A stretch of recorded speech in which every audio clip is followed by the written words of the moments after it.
Hello, this is Tracy,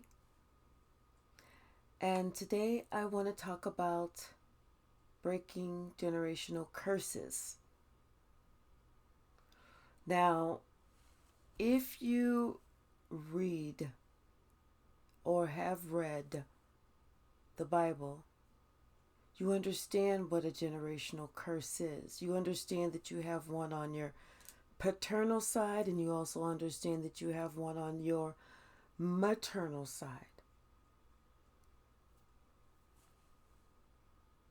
You also understand that everyone has free will, and it is up to us to decide if we are going to perpetuate that cycle or break that cycle. Everyone is not called for this position because everyone cannot handle the job. It's only a select few. This is something that is predestined, predetermined, preordained before we even get here. That we are going to be the one to break the generational curse. That we are going to be the one that will go through the struggle.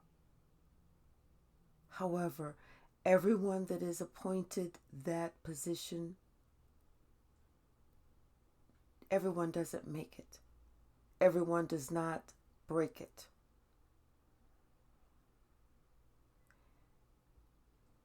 It's like they stay in a state of confusion. They allow themselves to stay in a mental state of chaos. And then whenever they do figure out what's going on, instead of them speaking out, speaking up about it, they stay silent, allowing the cycle to continue.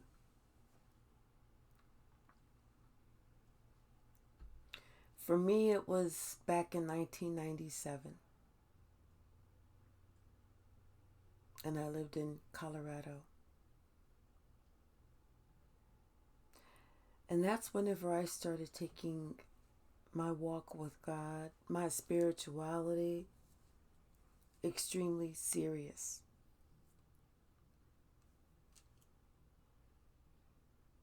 And at that time, I prayed and prayed and prayed because I could see the pain on both sides, the pain of my family, the pain within my immediate family. And so I prayed to God and I said, God, if I have to sacrifice my own self to bring everyone together, if that's your will, let your will be done. Which is a big sacrifice to make, especially for people that don't care about you, that are doing their best to destroy you, that go out of their way to deter you.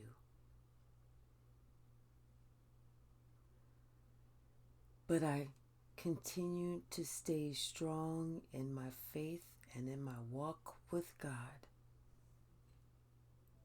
and just ask God to continue to show me everything.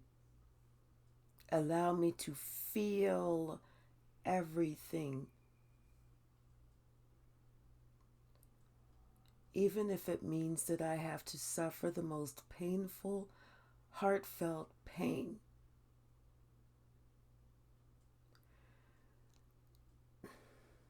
I ask God to let me see who is for me and who is against me. And God did.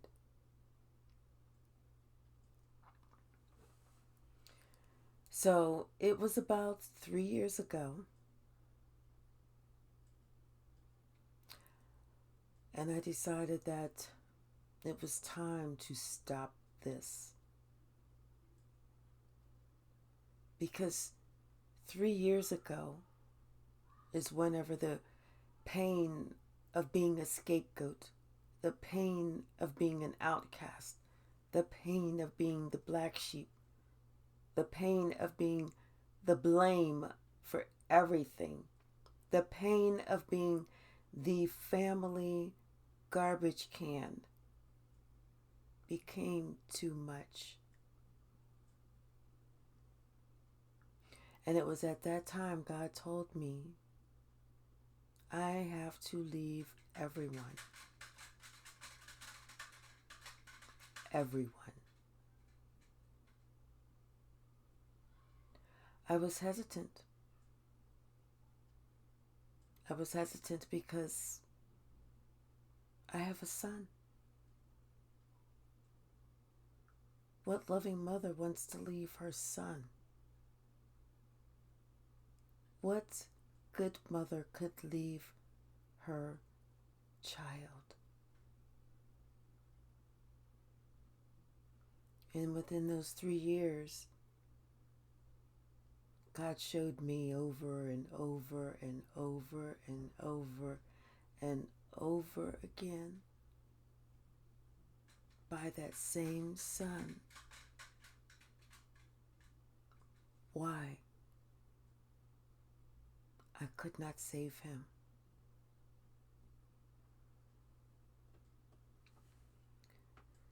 So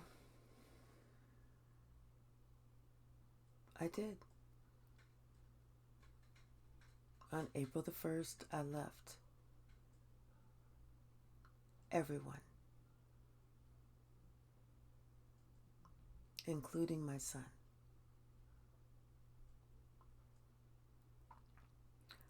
I don't know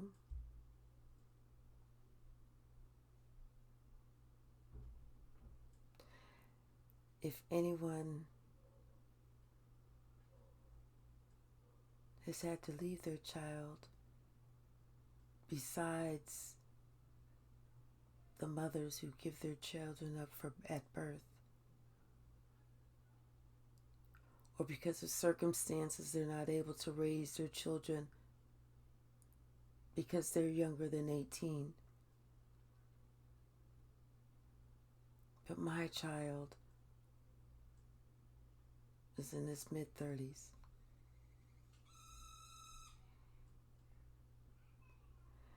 And just as asleep as he wants to be.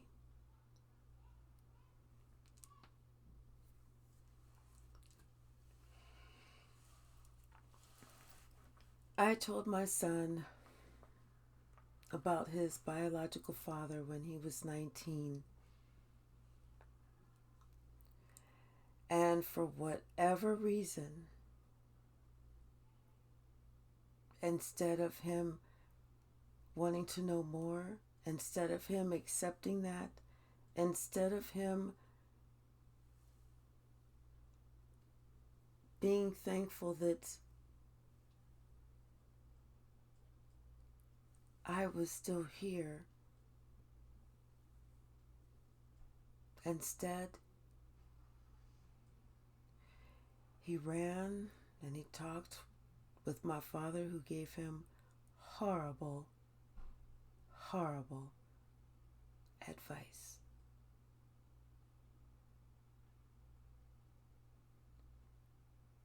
That was about 17 years ago.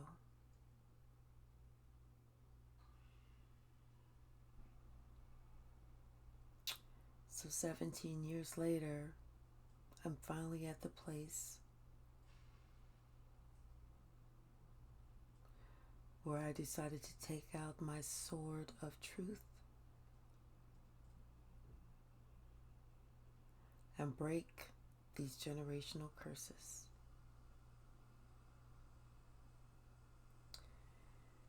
So on my father's side,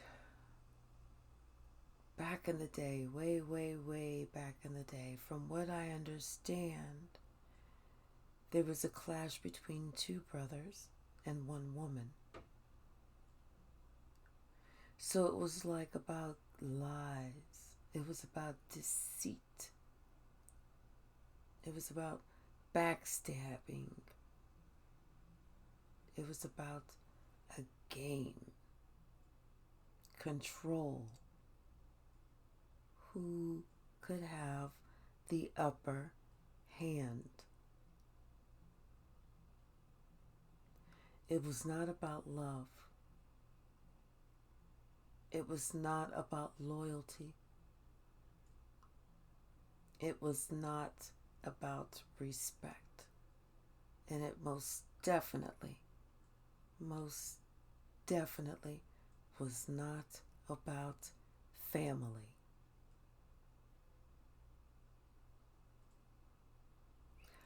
On my mother's side,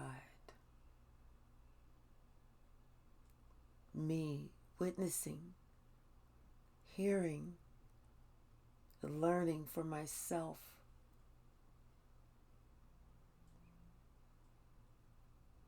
it was about trickery. It was about deceit. It was about black magic, illusion. It was about the love of money.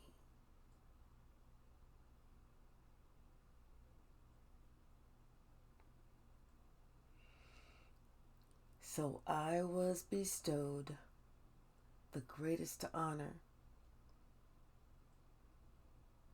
that I could ever be thankful for. Thankful to God for. And that was taking on the hurt, taking on the pain, taking on the confusion, taking on the chaos, living in a world that is just a cacophony,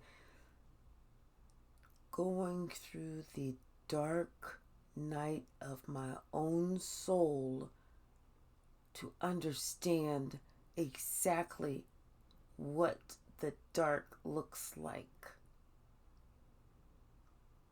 and vowing, promising, giving up my life to God, letting God know I only stand for truth. I only stand for light. I only stand for dignity, honesty, integrity, and respect. That's it. I cannot and I will not lie. If you ask me my opinion, I am going to tell you my honest opinion.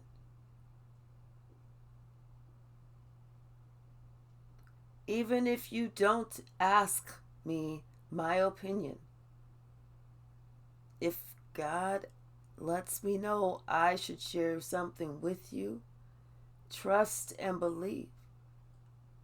I am going to follow what God has me to do, not what feels comfortable to you.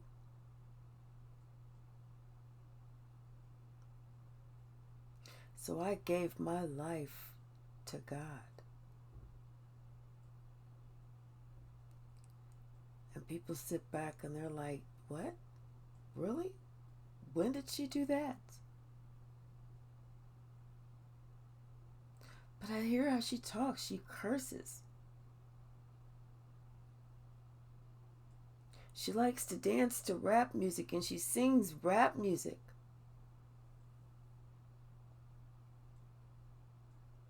She doesn't act so humble and quiet and timid.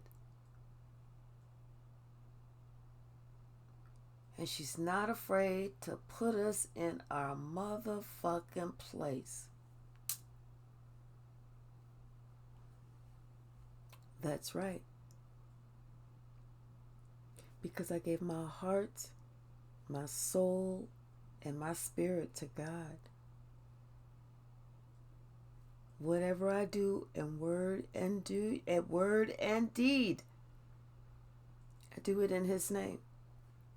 But that does not mean that I cannot get with you and cuss you out if you are not so deserving.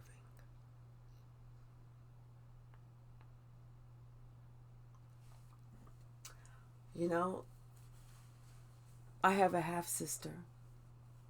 We have the same mother, and we have a different father. She's never met her father. She's never met her father. She's always shared my father. She's always been jealous.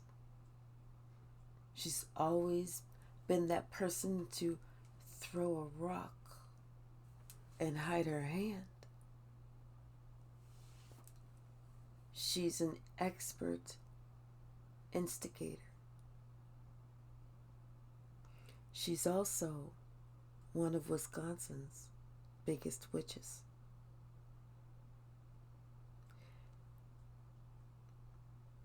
She wonders how I know. It's because, honey, we have the same gift. It's just that I made the vow to only do right by God. You made a vow to some other.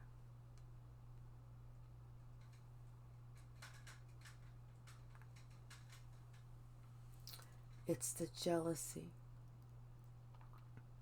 It's the deceit. It's the black magic with the creation of illusion. It's the, I want everything to go my way. I'm going to be the puppet master and have people do stupid shit. And then whenever I'm not around, they're going to think, why did I do that stupid shit? It's because of your black magic. That's why you refuse to come around when I'm around, because you know I see right through you.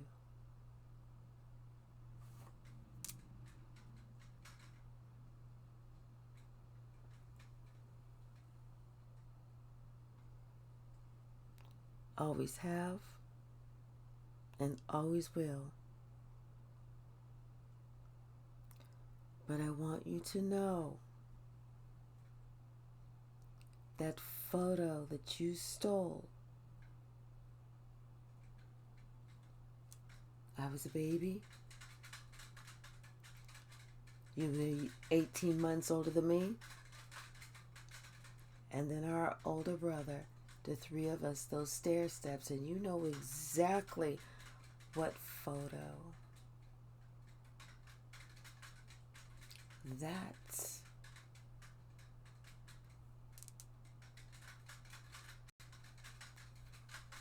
is what is taking you down.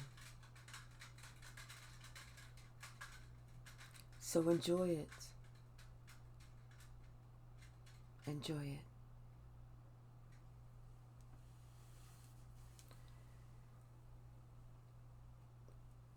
You know, my prayer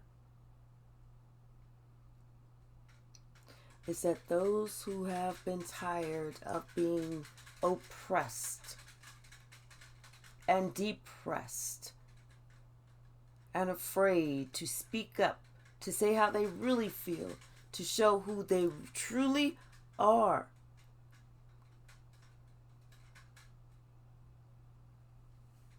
I pray that you find the strength to remove yourself. Don't be afraid to fly. Don't be afraid to fly. And now that I have decided it is my time to fly. I hope to see you soon. But if not, this is goodbye.